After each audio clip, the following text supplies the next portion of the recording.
สติและสมาธิเดินคู่กัน สวัสดีครับญาติธรรมทุกท่าน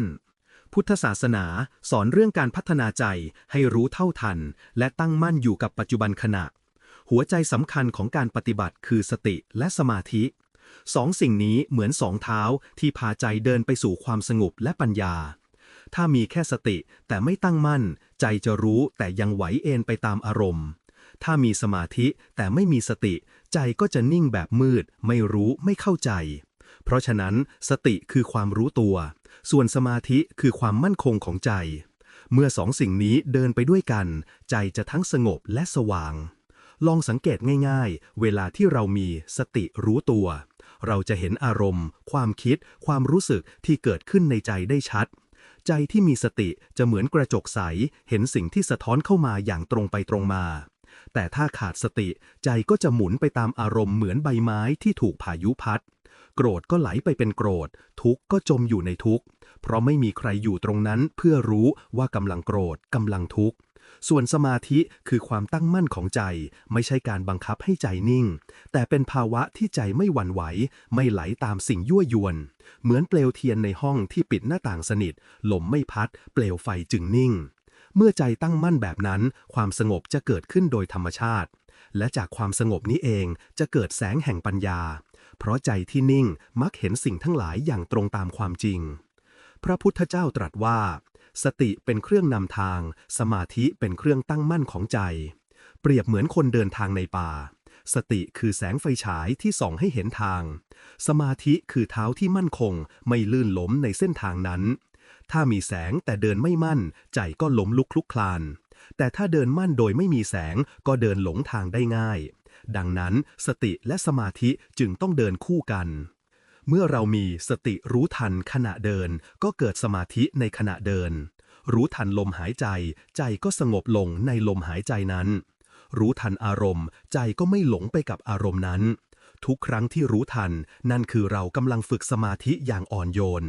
ไม่ต้องบังคับให้ใจหยุดคิดไม่ต้องเพ่งให้แน่นเพียงแต่รู้ตัวอยู่กับสิ่งที่เป็นอยู่อย่างธรรมดาสมาธิที่พระพุทธเจ้าสอนไม่ใช่เพียงการนั่งหลับตาแต่คือความตั้งมั่นในชีวิตประจำวันขณะทำงานขณะพูดขณะเดินหรือแม้ขณะล้างจานหากมีสติรู้กายรู้ใจรู้ว่ากำลังทำอะไรใจจะตั้งมั่นอยู่กับปัจจุบันขณะนี่แหละคือสมาธิที่มีชีวิตมีพลังและใช้ได้จริงลองพิจารณาดูว่าเวลาที่เรามีสติใจเรามักไม่วุ่นวายเมื่อใจไม่วุ่นวายสมาธิก็เกิดเอง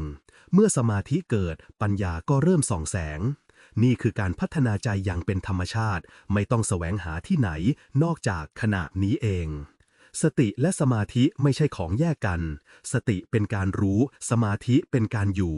เมื่อรู้และอยู่รวมกันใจจึงรู้ตื่นและเบิกบานรู้ทันอารมณ์แล้วอยู่กับความจริงได้โดยไม่หวั่นไหวรู้ทันทุกข์แล้วอยู่กับทุกข์ได้โดยไม่ทุกข์เพราะใจตั้งมั่นไม่หลงไหลไปตามสิ่งภายนอกธรรมะนี้ไม่ใช่ของไกลตัวเริ่มได้ตั้งแต่ปัจจุบันขณะนี้เพียงหยุดสักนิดแล้วรู้สึกตัวหายใจเข้ารู้ว่ากำลังหายใจเข้าหายใจออกรู้ว่ากำลังหายใจออกในขณะนั้นเองสติได้เกิดสมาธิได้เริ่มใจสงบลงอย่างอ่อนโยนและเริ่มสว่างขึ้นทีละน้อยเมื่อฝึกบ่อยๆสติจะไวขึ้นสมาธิจะมั่นขึ้นและใจจะมีพลังแห่งความสงบแม้โลกภายนอกจะวุ่นวายใจภายในจะยังนิ่งเหมือนบ่อน้ำใสที่แม้ลมพัดเคลื่อนก็ไม่ขุ่นเพราะใต้พื้นน้ำลึกนั้นยังคงนิ่งและเย็นอยู่เสมอดังนั้นผู้ฟังทั้งหลายถ้าอยากให้ใจสงบมีปัญญาเห็นชีวิตตามความจริงจงฝึกสติให้รู้ฝึกสมาธิให้มั่นอย่าให้ขาดสิ่งใดสิ่งหนึ่งเพราะเมื่อสติและสมาธิเดินคู่กันใจจะไม่เพียงสงบแต่ยังสว่างเห็นทางพ้นทุกข์อย่างแท้จริงสติคือแสงสมาธิคือพลังเมื่อแสงและพลังรวมกันใจจะสว่างและมั่นคงขอให้ทุกท่านเริ่มต้นจากการรู้ตัวในลมหายใจแรกแล้วเดินต่อด้วยใจที่มั่นคงและอ่อนโยน